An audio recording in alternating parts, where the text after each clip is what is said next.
দাঁত ফেলার কথা শুনে ভয় পাচ্ছেন, তাই তো? কেমনে না কেমনে ফেলে, সার্জারি করে দাঁত ফেলার কথা শুনলে তো কথাই নেই, মানে ভয়ে আরো মরে যাচ্ছে। কিভাবে ফেলে, এ ভয় নিয়ে আজকে আলোচনা করব। ডেন্টাফিক্স ডেন্টালে স্বাগতম। ডেন্টাল রিলেটেড ভিডিও পেতে আমাদের চ্যানেল সাবস্ক্রাইব করে রাখুন, আমাদের সাথে থাকুন। এখন আপনার দাঁত ফেলে দিতে হচ্ছে বা আপনার আক্কেল দাঁত ফেলতে হচ্ছে। বেশিরভাগ মাঝ বয়সে দাঁত ফেলতে হয় যে আক্কেল দাঁত ফেলে দিতে হয়, কেননা আক্কেল দাঁতগুলা দাঁতের কন্ডিশনের সাথে মিলাই ওঠে না, বিভিন্ন আঁকা বাঁকা হয়ে ওঠে, হ্যাঁ, বিভিন্ন অ্যাঙ্গেলের হয়ে ওঠে, যার কারণে খাওয়া দাওয়া করতে বা ফাঁসের দাঁতগুলা নষ্ট করে ফেলতে সাহায্য করে, খাওয়া দাওয়া করতে সমস্যা হয়। তো যার কারণে ডক্টররা বলে যেগুলা ফেলে দেওয়ার কথা শুনলে যেভাবে আপনি ভয় পাচ্ছেন, আসলে এরকম আহামরি কোনো কিছু না। দাঁত ফেলা হচ্ছে একদম সিম্পল বিষয়, একদম নর্মাল।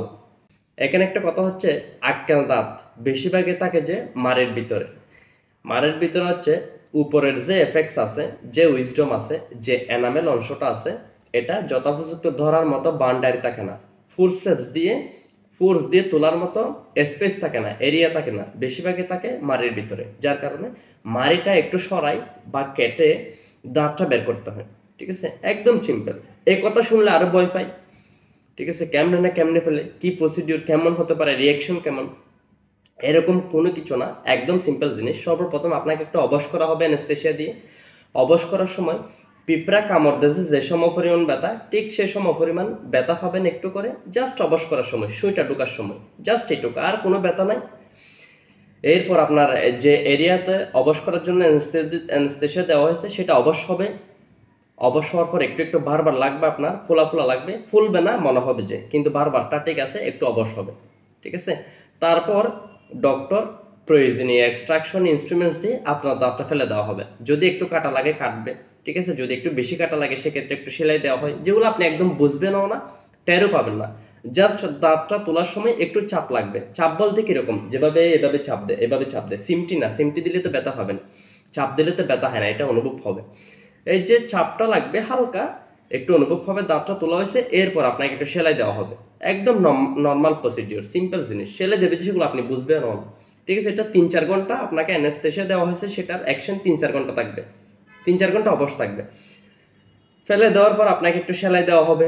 একটা সেলাই দেওয়ার পর আপনাকে 3-4 ঘন্টার ভিতরে একটা সাপোজিটরি দিতে বলা হবে। ঠিক আছে, সাপোজিটরি দেওয়ার পর দেখতেছেন যে ব্যথা কমে আসছে, এরপর আপনি ব্যথার ওষুধ খাবেন। আস্তে আস্তে ডক্টরের যে ইনস্ট্রাকশন আপনাকে দিবে, যে ডিরেকশন আপনাকে দিবে, সেগুলো 3-4 দিন মেনে চলবেন। দেখতেছেন যে আপনি সুস্থ হয়ে গেছেন এবং আপনার দাঁতটা ফেলে দেওয়া হয়েছে। একদম সিম্পল বিষয়। এখানে যেটা আপনি ভয় পাচ্ছেন সেটা হচ্ছে মানে একটা আপনার মনের ভয়।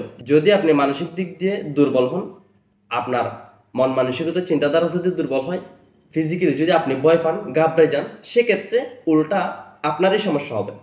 আপনার একদম চিন্তা শক্তি থাকতে হবে, যে একদম ফিট থাকতে হবে, যে সিম্পল একদম মাথায় ব্রেন সেট করতে হবে, যে একদম সিম্পল একটা এক্সট্রাকশন হবে, জাস্ট দাঁতটা ফেলে দিবে, সিম্পল বিষয়, কোনো কিছু না, মানে আমারই কোনো কিছু না।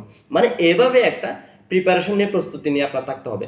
যদি আপনি ভয় পান, ধরেন অ্যানেস্থেসিয়া দিছে, সেই মুহূর্তে ধরেন দেখতেছেন যে আপনার ঘাম চলে আসছে, দেখতেছেন যে আপনার সেন্সলেস হচ্ছেন, দেখতেছেন যে আপনার প্রেশার ওঠানামা করতেছে, তখন কিন্তু সমস্যাটা আপনারই হবে, যদি মানসিক চাপ নেন।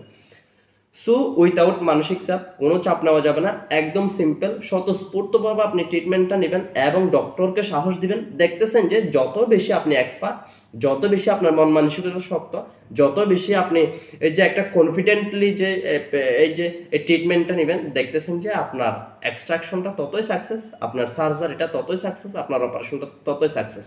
সুতরাং ভয় না পেয়ে, যদি আপনার দাঁতের সমস্যা থাকে, ডাক্তারের সাথে পরামর্শ করে আজই ফেলে দেওয়ার সিদ্ধান্ত নেন, ডিসিশন নেন। আশা করি বুঝতে পারছেন। এতক্ষণ সাথে থাকার জন্য ধন্যবাদ। যদি নাস্তা পানি করানোর ব্যবস্থা থাকতো অডিয়েন্সদের, আমি সেটাও করে অডিয়েন্সদের সাথে একটা ভাবমূর্তি তৈরি করার চেষ্টা করতাম। ভালো লাগলে ভিডিওতে লাইক কমেন্ট করে সাথে থাকবেন। আসসালামু আলাইকুম।